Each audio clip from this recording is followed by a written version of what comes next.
Hi everyone, exam medicine channel में आप सभी का स्वागत है। इस वीडियो में हम बात करने वाले हैं जेएनयू नॉन टीचिंग पोस्ट को लेकर। यदि आपने भी एग्ज़ाम दिया होगा और आप क्वालिफाई हैं सेकेंड लेवल एग्ज़ाम के लिए, तो आपके लिए ये वीडियो यूज़फुल हो सकती है। हम इसमें बात करेंगे पोस्ट वाइज और इसमें बात करेंगे एमटीएस कैंडिडेट की। एमटीएस कैंडिडेट इसलिए परेशान है कि उनके जो ट्रेड की जो टेस्ट होना है, क्या वो होगा या नहीं होगा, या उनका सिर्फ फाइनल सिलेक्शन हो चुका है, सिर्फ ज्वाइनिंग होगी। इसके विषय में भी इसमें हम बात करेंगे। सबसे पहले हम आपको बता दें कि जो आपकी एमटीएस के पद होते हैं वो आपके जो अब हैं उसमें कोई भी इंटरव्यू नहीं होता, पर्सनालिटी टेस्ट नहीं होता, कहीं पर भी नहीं होता। चाहे वो आप यूनिवर्सिटी का एग्ज़ाम देते हो, चाहे कहीं पर भी देंगे, ठीक है। तो आप ये याद रखिए कि उसका सिर्फ सिंगल एग्ज़ाम ही होता है। और रही बात सेकेंड लेवल एग्ज़ाम की, तो यहाँ पर देखिए, मैंने आपको जब आपका एग्ज़ाम हुआ था तब मैंने वो नोटिस आपको दी थी और उस समय ही मैंने एक वीडियो भी के द्वारा भी हर एक चीज़ को क्लियर किया था। आप स्क्रीन पे देख पा रहे होंगे, ये स्कीम है आपके एग्ज़ामिनेशन की, और वो भी है नॉन टीचिंग पोस्ट स्टाफ की। जितने भी आपके नॉन टीचिंग आए थे पोस्ट सभी के लिए, तो आप देखिए कि पेपर फर्स्ट सभी को देना था, ऑल नॉन टीचिंग पोस्ट, जिसमें आपका एमटीएस भी आता है। आपने दिया होगा, 150 प्रश्न आए थे 300 नंबर के, तो जो आपकी मेरिट बनी है वो 300 नंबर की बनेगी, ठीक है। और रही बात कि आपको क्वालिफाई ज़्यादा करा दिया गया है, ये आपको कैसे पता कि कितने गुना जो है अभ्यर्थी पास हुए हैं, उसको भी मैं दिखाती हूँ। आपके नोटिस में वो चीज़ें भी लिखी हुई हैं। तो सबसे पहले जितने कैंडिडेट अभी क्वालिफाई हुए हैं, जिनका रिजल्ट आया, आपने ये पेपर दिया है, यानी पेपर फर्स्ट जो कि एमसीक्यू था, और आपने इसको क्वालिफाई किया है। और अब आपके जो रिज़ल्ट सामने आए हैं उसमें जैसे ग्रुप ए के पोस्ट थे, ग्रुप सी के हैं, ग्रुप बी के हैं, सब अलग अलग पद थे, और सबका जो सेकेंड लेवल एग्ज़ाम है सब में अलग है, ठीक है। किसी में आपके सेकेंड पेपर के बाद भी पर्सनालिटी टेस्ट इंटरव्यू है, ठीक है। और किसी में सिर्फ आपके सिंगल पेपर थे। सिंगल पेपर में आप देखेंगे एमटीएस का ही था। एमटीएस में कैंडिडेट बोल रहे हैं कि जो लिखा हुआ है वहाँ पे कि ट्रेड से रिलेटेड टेस्ट होगा, ठीक है। तो ऐसा कोई भी इंफॉर्मेशन नहीं है। यदि ऐसा होता है कि कैंडिडेट ज़्यादा हैं और ऐसा करना पड़ेगा या ऐसा होगा, फ़िलहाल वो नोटिस में तो नहीं लिखा है। अगर ऐसी कोई सूचना होगी तो आपको चैनल के माध्यम से ज़रूर बताया जाएगा। और ऐसा भी नहीं है कि आज आपको बता दिया गया कि आज आपका टेस्ट है और कल हो जाएगा, ठीक है।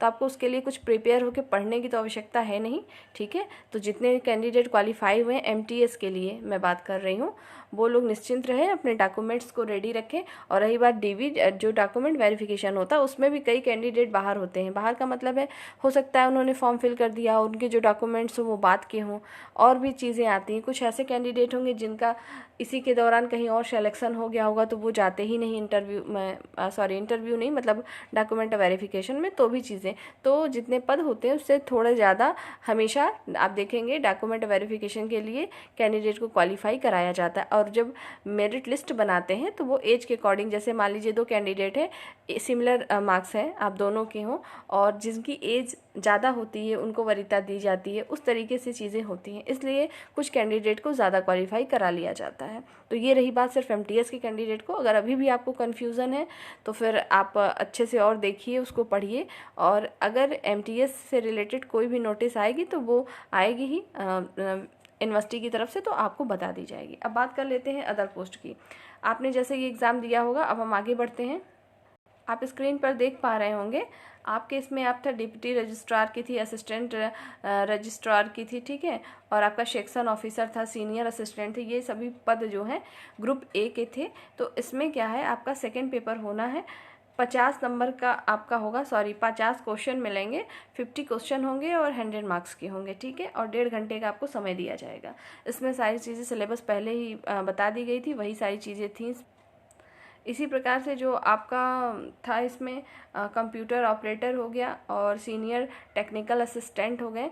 इन सब में देखिए, ये आपके पहले 50 मार्क्स, जैसे मैंने भी बताया कि 100 मार्क्स के क्वेश्चन होंगे आपके, मतलब 50 क्वेश्चन मिलेगा और 100 नंबर आपको उसके दिए जाएंगे। एक क्वेश्चन 2 नंबर का होगा। तो उसमें आप देखेंगे कि सब्जेक्ट से रिलेटेड, जैसे आपको लेबोरेटरी बेसिस प्रैक्टिकल के क्वेश्चन दिए जाएंगे, ठीक है।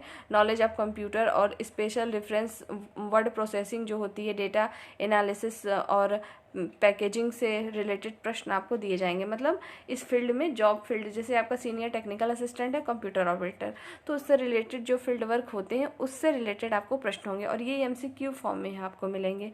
तो आपको कुल मिला के ट्रेड से रिलेटेड चीज़ें अपनी तैयार रखनी है। ये आपके जो है ये ग्रुप बी के पद में आएंगे आपके, ये सारी चीज़ें थी। और स्किल टेस्ट, इनके भी स्किल टेस्ट भी होंगे कुछ, अभी मैं आपको भी दिखाती हूँ।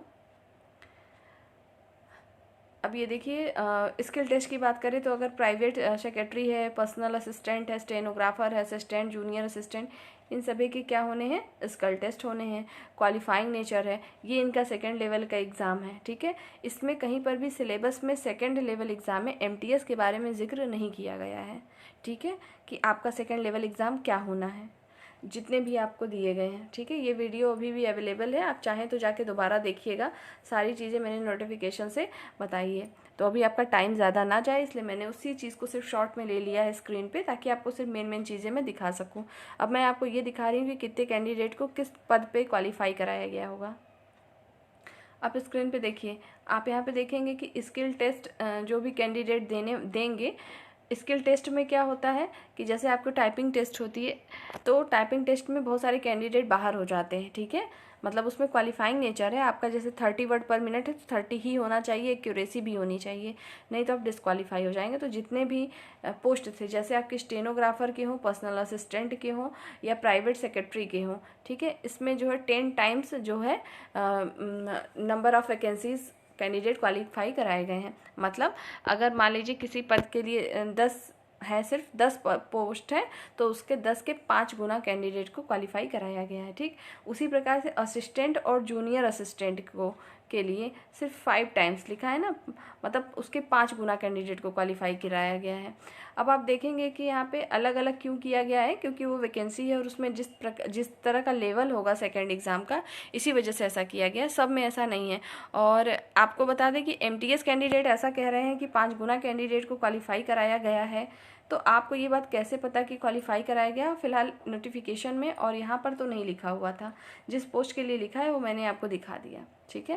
और फिर भी अगर आप इससे संतुष्ट नहीं है तो फिर कुछ किया भी नहीं जा सकता। फिलहाल ये सारी चीज़ें थी जो मुझे लगा आपको बता देनी चाहिए, आप में कन्फ्यूज़न है। और दूसरी बात ये है, अगर आपको इस चीज़ के लिए डाउट है कि हो सकता है आपका सेकेंड एग्ज़ाम हो, अगर ऐसा होगा जैसा मैंने बताया कि वो एग्ज़ाम ऐसा नहीं है, आज आपको रात में पता चला और मॉर्निंग में जाग के आपको देना है, आपको 15 से 20 दिन, 1 महीने ऐसा समय मिलता है, ठीक है। कोई भी सूचना आएगी आपको बता दिया जाएगा, ठीक है। उम्मीद है ये चीज़ें आपको समझ में आ गई होंगी, क्लियर भी हुई होंगी। इसके बाद भी अगर आपको कोई डाउट है तो आप पूछ सकते हैं, कोशिश करी जाएगी कि आपकी जो भी प्रॉब्लम हो उसको सॉल्व किया जाए।